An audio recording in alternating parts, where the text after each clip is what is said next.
everyone, and welcome to Once Upon a Time Read-Alouds. My name is Rachel, and today I will be reading Marshmallow, story and pictures by Clare, Turlay, Newberry.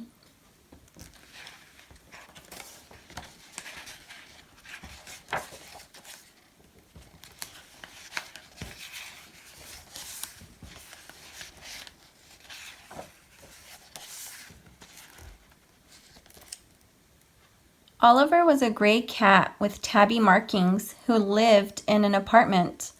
Many a cat has to catch his dinner before he can eat it, but Oliver was lucky.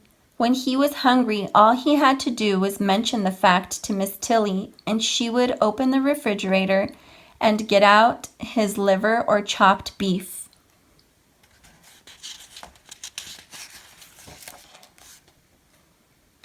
As Oliver never went out, he did not know that the world was full of other animals. The only mice in his life were gray flannel ones filled with catnip, and the nearest thing to a rabbit he had ever seen was a stuffed plush Easter bunny. But Oliver did not care. Peace and quiet was what he wanted, and his meals on time. Life, however, cannot always be like that. One day, Miss Tilly called him from the kitchen. "Purr," replied Oliver, and he hurried over, expecting to find his dinner.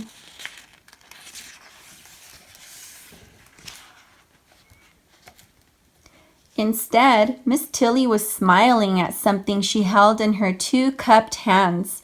It was small and white and furry. "What do you think of this, Oliver?" she said. "Its name is Marshmallow." She held the furry thing to her cheek for a moment, then set it on the floor. It had tall ears, pink eyes, a wiggly nose, and twitchy whiskers. And it was alive. Oliver was appalled. He took one wild look at the creature, then squinched his eyes tight shut. "Oliver, what is the matter with you?" cried Miss Tilly. "Don't tell me you're afraid of a little tiny baby bunny." But Oliver was afraid. He was too frightened even to run away, but crouched in a corner, opening and closing his eyes as if it actually hurt them to look at a rabbit. As for Marshmallow, he was a very unhappy little bunny. All he wanted was to be at home again with his nice, warm, furry mother. If he had been a kitten, he would have mewed. If he had been a puppy, he would have howled. And if he had been a baby, he would have cried his eyes out. But being a bunny, he just sat still and felt sad. However, Marshmallow cheered up a bit when he had his dinner, a raw carrot and a bowl of rolled oats. The bowl said D-O-G, dog, on it, for the shop did not have any dishes with R-A-B-B-I-T, rabbit, or B-U-N-N-Y, bunny, on them. But as Marshmallow could not read, this did not much matter. He ate the green carrot top first, for he was thirsty. Then he munched part of the carrot. After that, he tried the rolled oats, eating with little quick nibbles, crunch, crunch, crunch. When he had finished eating, he hopped into the bowl and took a nap. That night, Marshmallow slept in the bathroom on a bed made out of a folded towel. It was not the same as having a soft, furry mother to cuddle against. Still, he did not cry. Now, nor did he yowl for his breakfast the next morning. "If only you were nice and quiet like that, Oliver," yawned Miss Tilly when Oliver woke her with frantic scratchings and meowings at her bedroom door. Miss Tilly warmed some chopped beef for him, gave Marshmallow another carrot, and made herself some coffee and toast. Then she sat down at her typewriter and wrote, "A poem in praise of rabbits. A bunny is a quiet pet, a bunny is the best thing yet. A bunny never makes a sound, a bunny's nice to have around. Puppies whimper, bark, and growl. Kittens mew, and tomcats yowl. Birdies twitter, chirp, and tweet. Moo cows moo, and lambkins bleat. Some creatures bellow, others bray. Some hoot or honk or yap or neigh. Most creatures make annoying noises, even little girls and boyses. A bunny, though, is never heard. He simply never says a word. A bunny's a delightful habit. No home's complete without a rabbit. That morning, Oliver felt much braver. He hardly squinched his eyes at all when he looked at the bunny now. And by afternoon, he was watching Marshmallow with an expression that would have terrified an older and wiser rabbit. Marshmallow, however, was like a tiny new baby that scarcely noticed what went on. He ate when he was hungry, and the rest of the time he slept with his paws tucked up under him to keep them warm. Oliver began creeping toward the sleeping bunny, his eyes glaring wickedly. But just as he got ready to spring, Miss Tilly cried, "Oliver, don't you dare hurt that bunny!" Oliver sat up, blinking innocently. "This just isn't going to work out," Miss Tilly told herself. Sadly, cats always have hunted rabbits, and I suppose they always will. She put Oliver in the other room, and after that, she did not let him come near Marshmallow.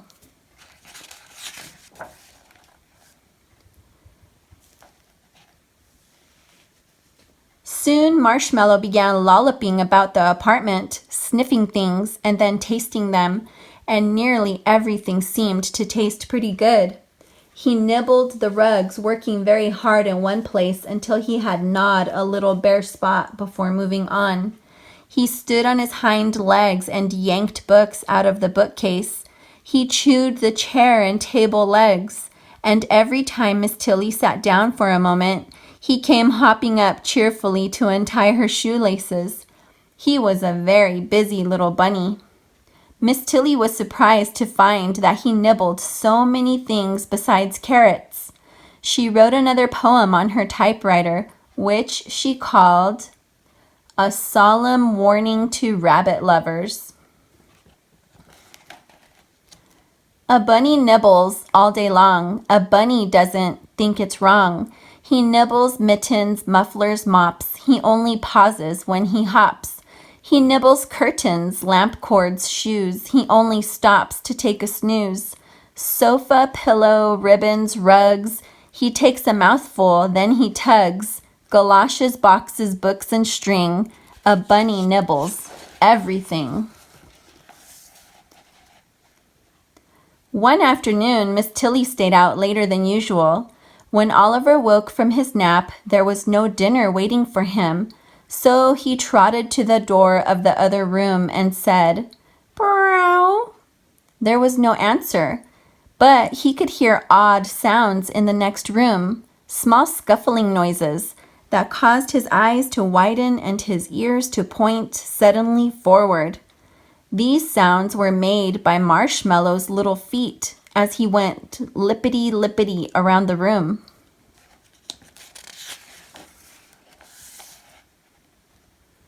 Marshmallow had discovered Miss Tilly's old plush Easter bunny and had thoroughly nibbled its whiskers. Now he was just frolicking about the room and kicking up his heels for sheer joy of being alive. Oliver was listening and sniffing while his eyes grew bigger and bigger. "Brow," he said again, and scratched impatiently at the door. When this did no good, he stood up on his hind legs and patted the doorknob.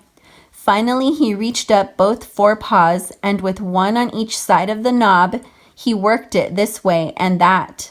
At last, there was a small click. The door swung open, and Oliver padded silently into the next room. And there was that rabbit, skipping about as if he hadn't a care in the world.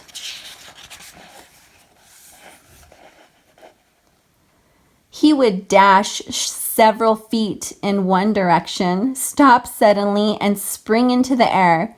Then he would turn, dash back to his starting point, and jump again, back and forth, back and forth. Oliver watched it with great interest. Each time the little rabbit whisked by him, he lashed his tail and got ready to spring. But somehow he couldn't quite do it.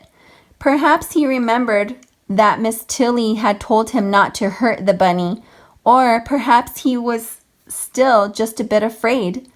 Suddenly, Marshmallow sat up tall and stared at the cat, his soft nose twitching rapidly. He looked most inquisitive, but not in the least alarmed. What was this great striped animal, he wondered. Could it possibly be his mother in a new coat? And while Oliver hesitated, trying to make up his mind to pounce, all at once, Marshmallow scampered joyfully up to him and kissed him on the nose.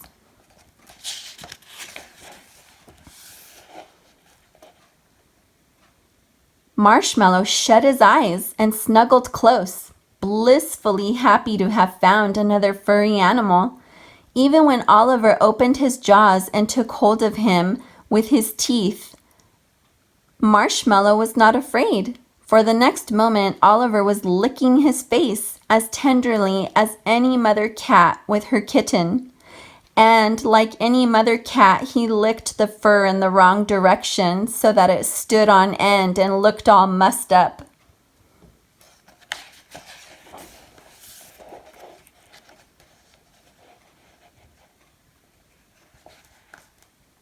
After that, Miss Tilly let them play together every day, for she saw that they were friends. They romped like two kittens, and wherever the cat went, Marshmallow followed, lippity-lippity, right at his heels.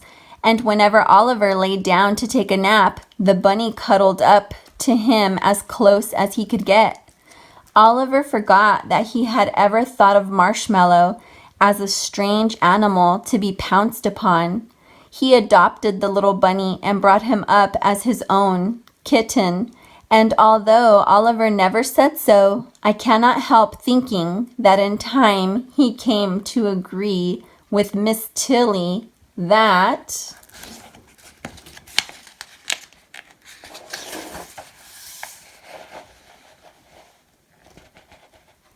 a bunny's a delightful habit, no home's complete without a rabbit.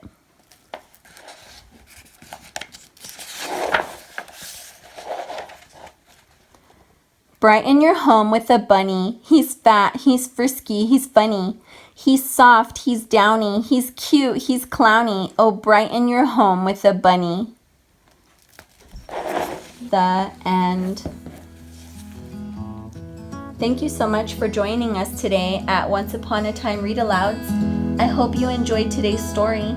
If you would like a copy of this book, all of the information is posted in the description below. Be sure to like this video and subscribe to our channel. See you next time. Bye-bye.